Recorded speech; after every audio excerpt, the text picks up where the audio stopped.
J'accorde la parole à Maître Yvon pour commencer. Votre attention, s'il vous plaît. On commence. Merci beaucoup, Madame et Messieurs de la presse.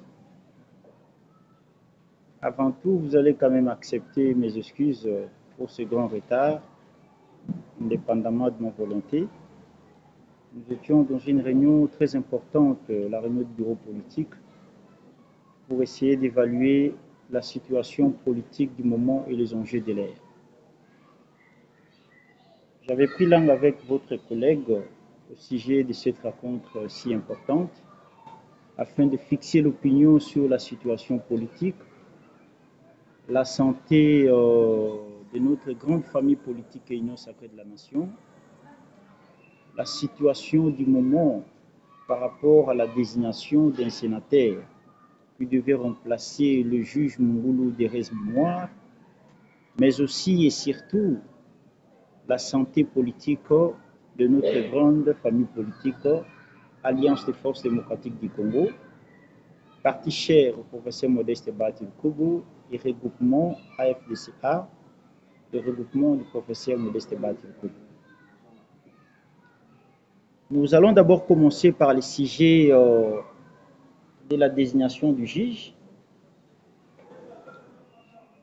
Vous avez suivi, en date du 24 mai de cette année en cours, la plénière de la Chambre haute du Sénat qui avait répondu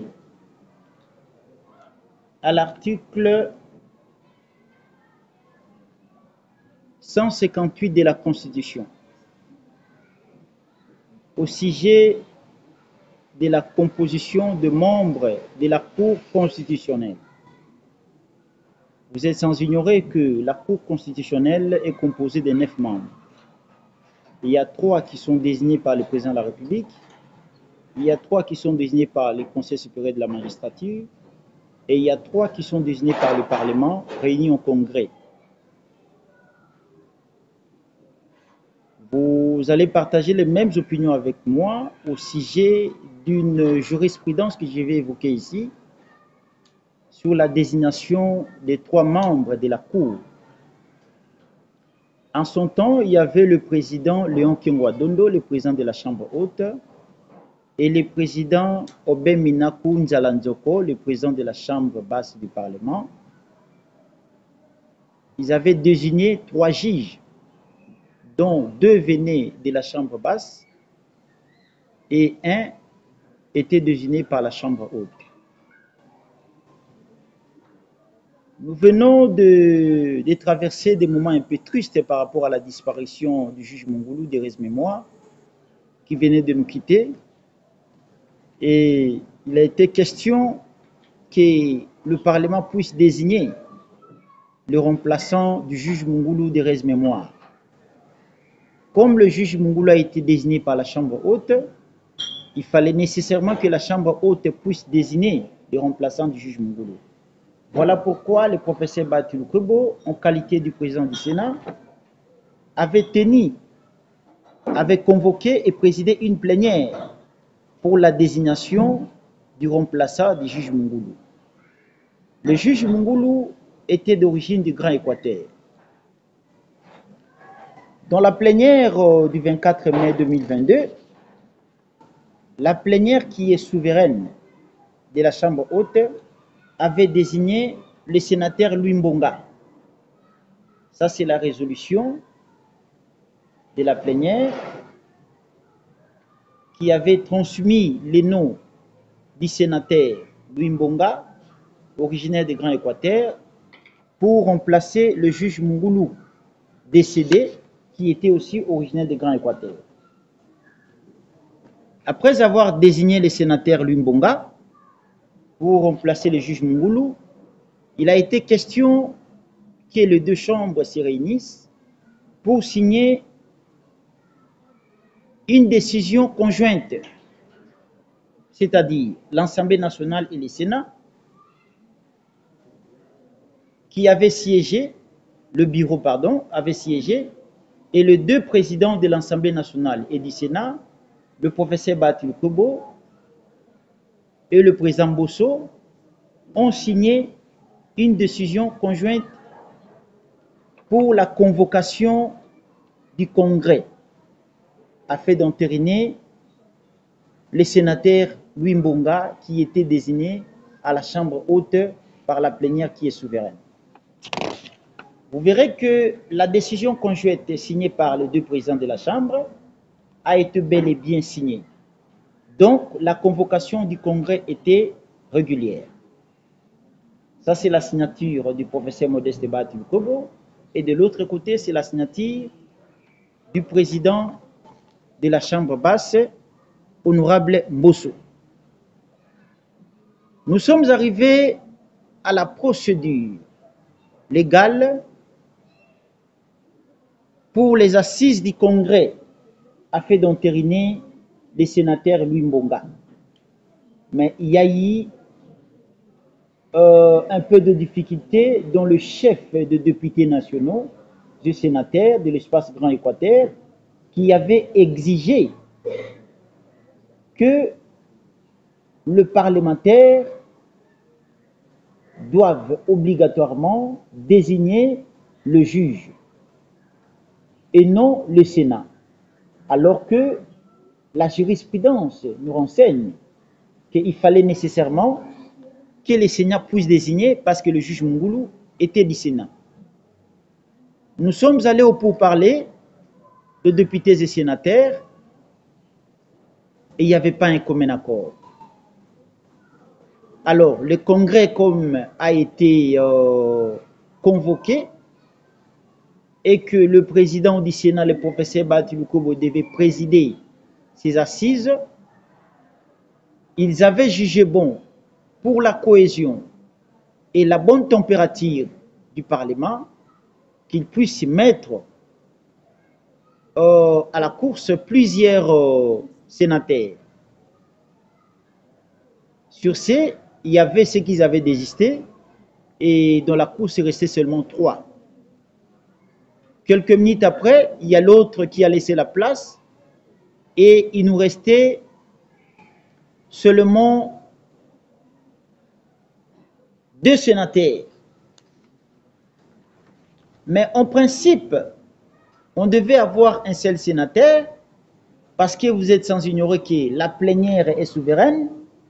Nous ne pouvons pas mettre en cause les décisions de la plénière, mais pour l'harmonie, le bon fonctionnement et la cohésion du Parlement de la RDC, les congressistes avaient accepté de mettre en cause la décision du Sénat. Nous nous sommes dit qu'à cela ne tienne, nous pouvons quand même accepter. Les 2 juges, les 2 sénateurs qui étaient à la course devaient chacun présenter au moins un mot devant le congressiste pour que les congressistes, quand je parle de congressistes, c'est-à-dire le député national et le sénateur, devant le membre du bureau du deux chambres présidé par le professeur Modeste Batil Kobo, président du Sénat. Alors, il se fait que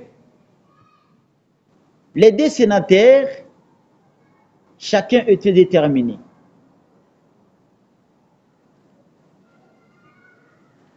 L'article 42,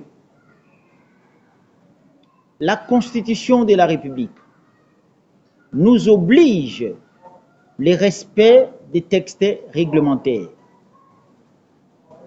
Lors de la plénière du Congrès, le président du Sénat en tant que président du Congrès, conjointement avec son collègue de l'Assemblée nationale, entouré des membres du bureau de tous les 2 chambres, avait créé une commission. Et la mission de cette commission était d'examiner les candidatures de tous les candidats qui devaient remplacer le juge Mungulu, Thérèse Mémoire, à la Cour constitutionnelle. La commission devait nous répondre au moins 1 heure du temps après, mais il se fait que la commission avait fait 7 heures du temps pour répondre aux congressistes. La mission de la commission était d'apporter une solution équitable et équilibrée et donner les noms du juge qui devait remplacer le juge Mungulu Derez Mémoire.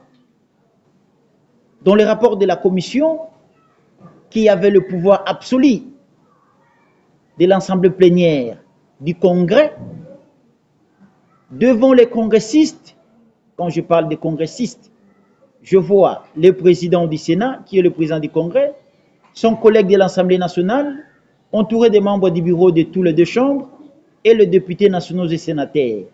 Devant les congressistes, la commission a fait son rapport. Et dans son rapport, la commission était claire et précise qu'au regard de l'audition et de l'affaire sous examen, tous les 2 sénateurs sont maintenus. Les rapports de la commission étaient le rapport de l'Assemblée plénière, parce que la commission a été désignée par l'Assemblée plénière. La commission était composée de 8 groupes parlementaires et, 17 groupes parlementaires et un non-inscrit, tandis que du côté du Sénat, était composé de 17 groupes politiques et un non-inscrit. En total, c'était 36 personnes, c'est-à-dire les sénateurs et députés nationaux. Les rapports étaient clairs et précis, que tous les 2 candidats sont maintenus. Maintenant, mesdames et messieurs de la presse, nous n'avons pas compris la plénière qui était présidée au Sénat pour désigner le juge qui devait remplacer, désigner un sénateur qui devait remplacer le juge Mungulu Derez Mémoire, a été mise en cause par les députés nationaux. Au même moment, en pleine séance de la plénière, les congressistes voulaient encore mettre en cause les pouvoirs qu'ils avaient donnés à la commission, qui était composée des représentants de la chambre haute et les représentants de la chambre basse. Le bureau de 2 chambres, qui était présidé par le professeur Batil Kobo, avait jugé bon de respecter les rapports de la commission en présentant tous les 2 candidats au président de la République. Telle a été la conclusion de la plénière qui a eu lieu le vendredi dernier. Allez, je dis le 27 mai. La conclusion de la plénière du Congrès, surtout les rapports de la commission et la commission qui a été créée par les congrès, était revêtue du pouvoir absolu des congressistes. Donc, ces rapports étaient recevables et fondés par le président du Congrès. Voilà pourquoi le vendredi 27 mai 2022, le président du Congrès avait clôturé la tenue du Congrès en faisant le rapport de la commission. Chose grave, le matin du samedi 28, il y a eu de spéculations et de rumeurs dans un prétexte que l'honorable Mbosso a convoqué encore le Congrès. Chers mesdames et messieurs de la presse, je vous ai présenté la procédure légale et officielle que le professeur Modeste Batil Kobo, président du Sénat, avait respecté les textes légaux de la République. À mes côtés ici, j'ai les règlements intérieurs du Sénat, j'ai le règlement intérieur de l'Assemblée nationale, j'ai l'ordonnance portant organisation et fonctionnement de la Cour constitutionnelle, j'ai la décision de la résolution de l'Assemblée plénière de la Chambre haute, et j'ai la décision conjointe signée par les deux présidents de deux chambres. Telles sont les documentations officielles qui a une force légale dont le professeur Modeste Bahati Lukwebo avait respecté les textes réglementaires du pays. Ici, c'est la transmission de la résolution de la Chambre haute du Sénat concernant la désignation du juge. Ça, c'est la résolution. Ça, c'est la décision conjointe signée par les présidents de deux chambres.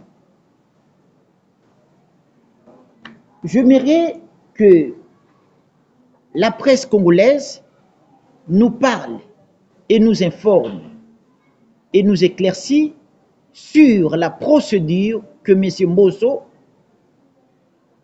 et qui nous explique quel pouvoir que M. Mbosso avait pour présider le soi-disant congrès qui est irrégulier. Je vous informe ici que le professeur Bahati Lukwebo, du début jusqu'à la clôture du congrès, avait respecté toutes les procédures légales. Tandis que la convocation du soi-disant congrès de M. Mbosso, c'est en violation à ciel ouvert des textes qui régissent le pays. Pourquoi je l'ai dit c'est en violation?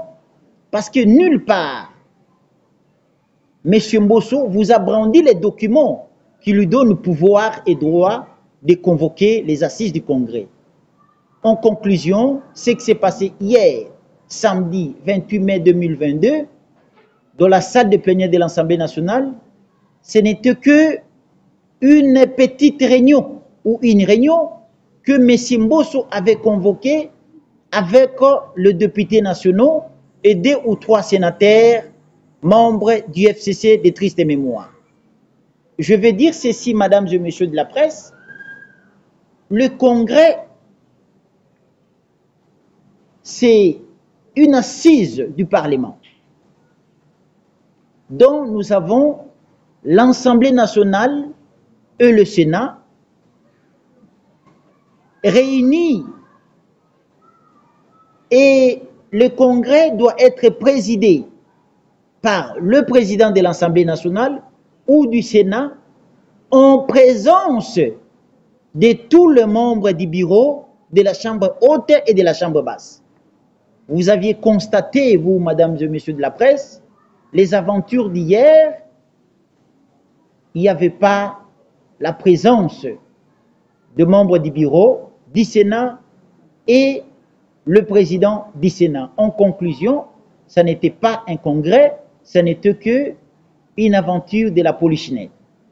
Voilà au sujet de la désignation du juge de la Cour constitutionnelle, mesdames et messieurs de la presse, que je voudrais, à mon humble avis, fixer l'opinion sur la version authentique du respect des textes légaux qu'avait suivi le professeur Bahati Lukwebo et les aventures de la polichinelle de M. Mbosso qu'il avait créé en date du 28 mai 2022. Merci beaucoup, Maître Yvon.